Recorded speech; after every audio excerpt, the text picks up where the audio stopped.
Derek Forbort scored a pair of goals, and the Bruins have now won 3 in a row.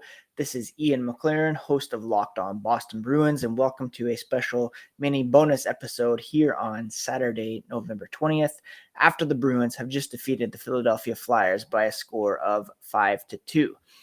Like I said, the Bruins got offense from some unlikely sources in this one. Tomas Nosek opened the scoring near the end of the first period, in a period that the Bruins dominated shot-wise, 21-8.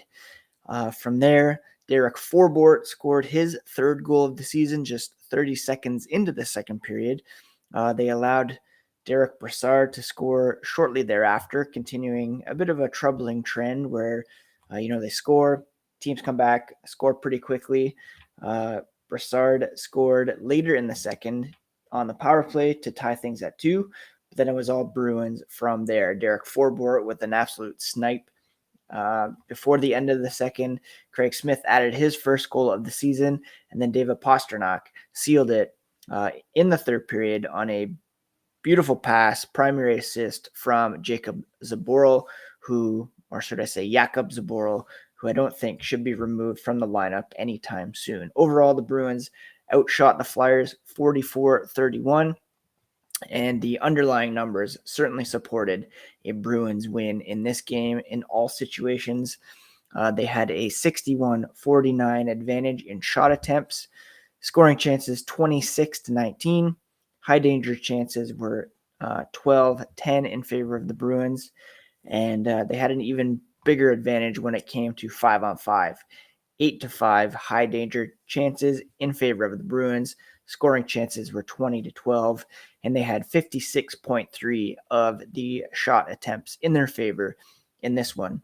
Linus Ullmark, I thought, played pretty well. The Bruins were in the midst of a 5-on-3 power play in the first period. They didn't score. It was only like 12 seconds. Claude Giroux came out of the box and had a breakaway attempt. And Linus Ullmark turned him away. That was a huge save there. Kept the momentum in Boston's favor. Speaking of Giroux, he got absolutely jobbed on a penalty call in the third period that led to Pasternak's goal. No idea what was going on there. The Flyers had potential, or were on the power play. The puck was dropped. It looked to go off Bergeron's stick before it dropped, but Giroux got the call for delay of game, which was served by Zach McEwen. So weird circumstances there, but sometimes that's just what happens. But I felt for the Flyers and their fans on that call, not how they wanted the game to end for sure, and hopefully they were trying to get back into things. But yeah. So Patrice Bergeron led the way for the Bruins with 5. Actually, no, David Pastrnak had 7 shots on goal for the Bruins. Derek Forbort, like I mentioned, 3 shots, 2 goals scored for him. Craig Smith just chucking that monkey off his shoulder by scoring his first goal of the season, an absolute rocket past former Bruin, but did not play a game for the Bruins, Martin Jones. Just a strong game overall for the Bruins. Like I said, I think Zboril has really cemented a spot on the blue line for this team, and I don't think there's any reason to really change things up heading into tomorrow's game against the Calgary Flames, both up front and on defense. I did mention on Twitter that Anton Bleed, I think, deserves a bit more credit than I have given him. He had the primary assist on Nosek's goal. Just, really bringing what you want from a fourth liner. I called out Curtis Lazar a bit. He, had the puck kind of skitter off his stick towards Derek Brassard on the second Flyers goal. Could have been a bit stronger on the puck, but overall, I guess he's been okay. I mentioned the Flames. They defeated the New York Islanders tonight in the Islanders' first game at their new rink, UBS Arena Center, whatever. They're coming in pretty hot in this one. They are, I guess they're 4-2-4 over their last 10. They've won this game here against I think they're on a 2-game winning streak now, actually, after beating the Buffalo Sabres the other night. The Bruins, they are 7-3 over their last 10 and are really peaking here. Again, the Flames, they beat Calgary 5-0 the other night, beating the Islanders 5-2 tonight. So they're coming in on a 2-game winning streak. The Bruins are on a 3-game streak of their own. Their record is up to 9-5 on the season. 643 point percentage, just behind the Maple Leafs and the Lightning, both of which lost here on Saturday. I believe the Leafs were shut out 3-0 by the Penguins, and the New Jersey Devils beat the Tampa Bay Lightning. So the Bruins kind of within range, catching them. They have some games in hand to make up, and one of those will be tomorrow. The Bruins have a +7 goal differential, which is now second in the Atlantic, behind only the Florida Panthers. So overall, very encouraging effort for Boston here on Saturday night, ahead of tomorrow night's game against the Flames, which should definitely be a good one. Like I said, both teams coming in hot, and want to keep that going for sure. Now, I just want to quickly mention BetOnline. Again, your number one spot for all things gambling this season. They have a new updated website and interface. If you use promo code LOCKEDON, you can get a 50% welcome bonus on your first deposit at BetOnline, where the game starts. Now, earlier here on Saturday, those of you who follow on Twitter will have seen that I attended the Guelph Storm versus Sarnia Sting game, partly to see Ryan Mast, who was drafted by the Bruins here in 2021, but also because it was student day at the rink, and we had a crazy deal on tickets for the whole family.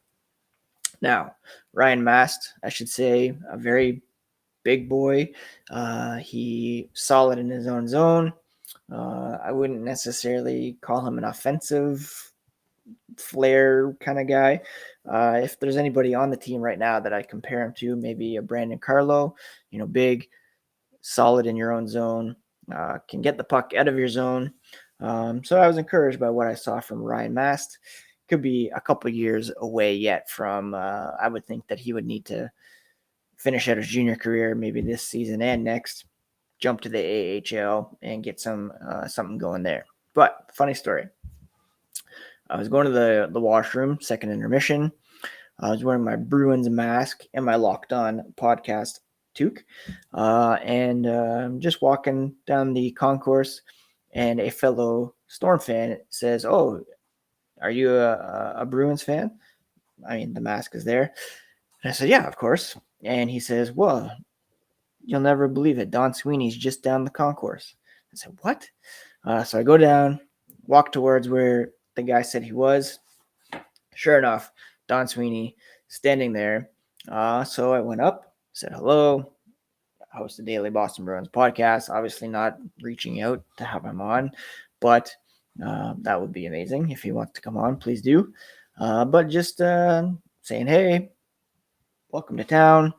I assume you're here to watch Ryan Mast. He said yes, but he did add, and this is the exclusive Locked On Boston Bruins scoop, that he was watching some draft eligible players in this Guelph Sarnia game, and that he was also on his way to Hamilton to watch a game tonight against the Sudbury Wolves.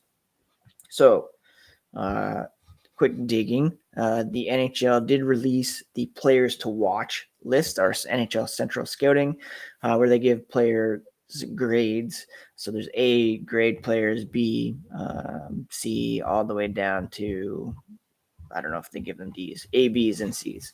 So among the A's and B's, there's quite a few guys that he could be looking at in those two games. First of all,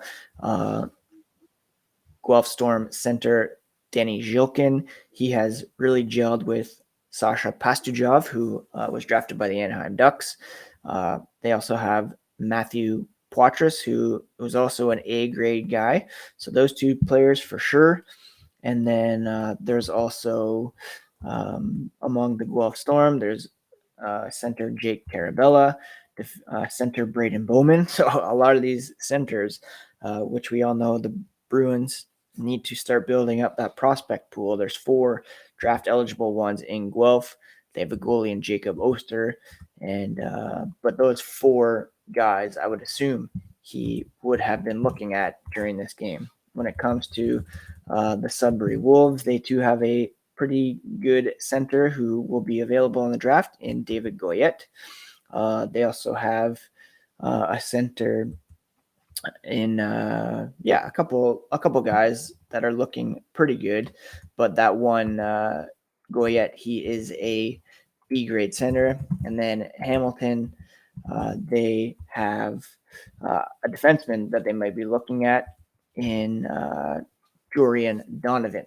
So anyways, Don Sweeney, super nice guy. It was great to meet you here in Guelph on Saturday.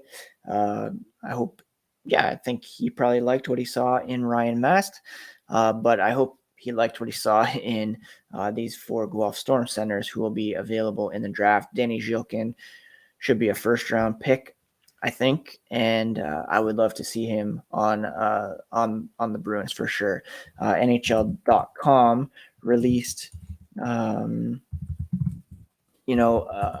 article the other day about how Zhilkin was bumped up to an A grade, and they wrote this of him. Central Scouting Director Dan Marr said some players, take a bit longer to pop, and that's why Zhilkin is on the list now.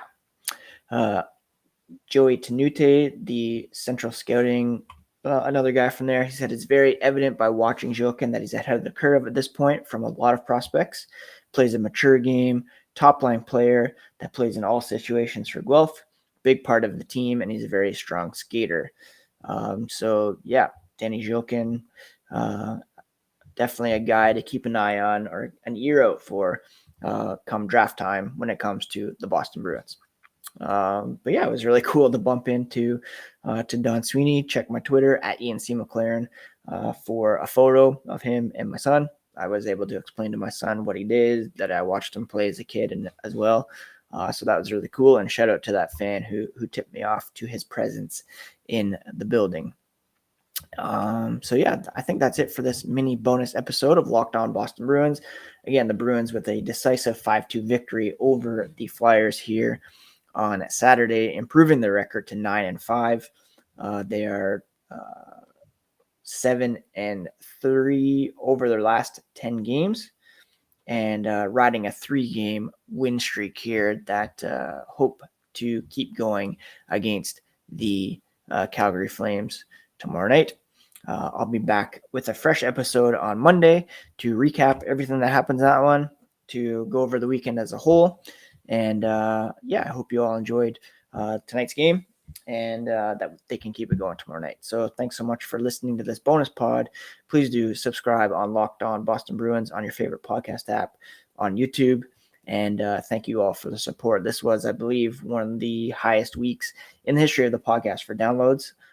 So I'm excited to keep that going here as the season progresses. Happy Saturday, friends. Take care. Talk to you on Monday.